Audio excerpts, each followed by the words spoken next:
This is Coyote News. Tonight on Coyote Sports, the USD football team scores its first victory of the season.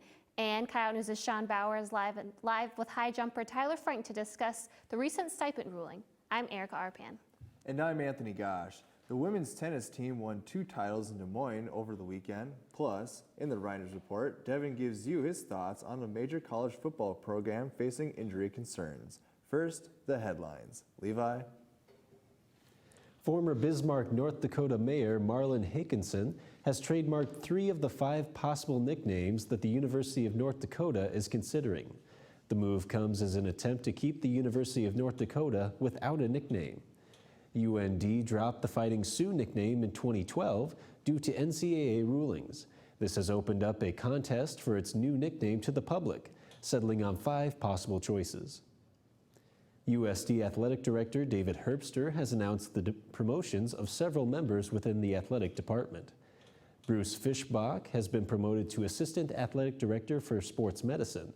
Drew DeGroot promoted to Director of Compliance. Joe Tenti to Assistant Athletic Director for Athletic Marketing. And Bryant Betchler to Assistant Athletic Director for Sports Information. These promotions are continuing the restructuring of the athletic department that began this summer. Moses Malone, a 3-time NBA MVP and Hall of Famer, passed away at the age of 60 on Sunday due to complications from cardiovascular disease. Malone ranks 7th all-time in total points, 3rd in rebounds, and 23rd in blocks. And those are your headlines. In January, the NCAA ruled that the schools can provide their student athletes to include covering expenses beyond the definition of a scholarship. On September 4th, USD Athletic Director David Herbster announced that starting next year, South Dakota will provide the cost of attendance stipends for its athletes. Now, Coyote News' Sean Bauer is live in the muck with high jumper Tyler Frank to discuss the impact this decision has on him and other USD athletes. Sean? Thanks, Erica. I'm here in the muck with junior high jumper Tyler Frank to discuss the recent stipend announcements the USD Athletic Department made on September 4th. Thanks for joining us today, Tyler. First, what are your initial thoughts on the stipend announcement made by the athletic department? I think it's a big stepping stone for us as a relatively new D1 school, and I think there's a lot of room for improvement, and I think that's the direction we're going. You say room for improvement.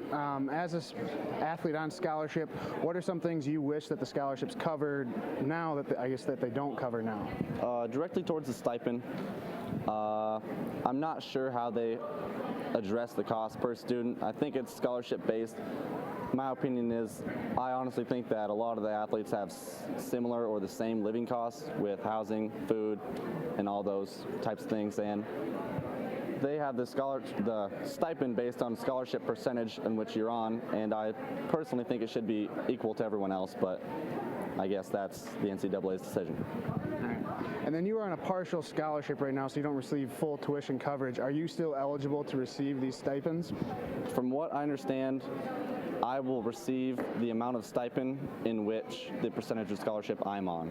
So, yes. All righty. Well, thank you very much. That was USD high jumper Tyler Frank talking about the stipend announcements made by the USD Athletic Department. Live from the muck for Coyote News, I'm Sean Bauer. Thanks, Sean. The USD football team picked up its first win of the season this weekend, defeating UC Davis 27-17. Junior running back Trevor Balma ran for a career-high 186 yards and scored 2 touchdowns to lead the Coyotes. UC Davis scored early, but Balma and the Yotes were able to respond each time, including his 68-yard touchdown run midway through the 3rd quarter, which proved to be the final score of the game. The Coyote defense also played well, forcing 4 turnovers and having 4 sacks, including 3 on the Aggies' final drive of the game. The win moves USC to 1-on-1 on the season. The Coyotes host their home opener this Saturday at the Dakota Dome against Drake at 2 o'clock. Mild summer weather has allowed work on the new soccer and track complex to reach its final stages. Crews are prepping the track for its final running surface and the soccer field for its artificial turf. The soccer complex will feature 1 artificial and 1 natural surface field. A building for bathrooms, concessions, and equipment will be constructed between the 2 venues. This part of the project was temporarily dropped but re-added after more funds were raised. Athletic Director David Herbster says he expects both facilities to be among the best in the Midwest. The complex is expected to be completed in October. On Monday, crews laid a red surface on the track. USD plans to showcase the new track complex when they host the Summit League Outdoor Track and Field Championships in May. The Coyote women's tennis team captured 2 titles at Drake's Roger Knapp Invite this past weekend in Des Moines. USD freshman Elise Van Zeist won the Flight D singles, and the doubles team of Emma Kranendonk and Milika Polovic won the Flight B doubles. The USD teams went 8-2 overall, with only 1 loss to an outside opponent. The tennis team continues to play next week at Minnesota's Gopher Invitational on September 25th.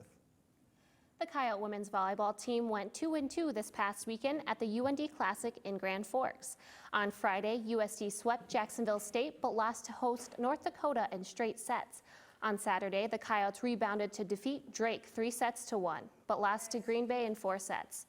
The team travels to West Lafayette, Indiana this weekend for a tournament at Purdue. And this week's Reiners Report, Devin shares his thoughts on how the Fighting Irish can stay on top this season, despite injured players.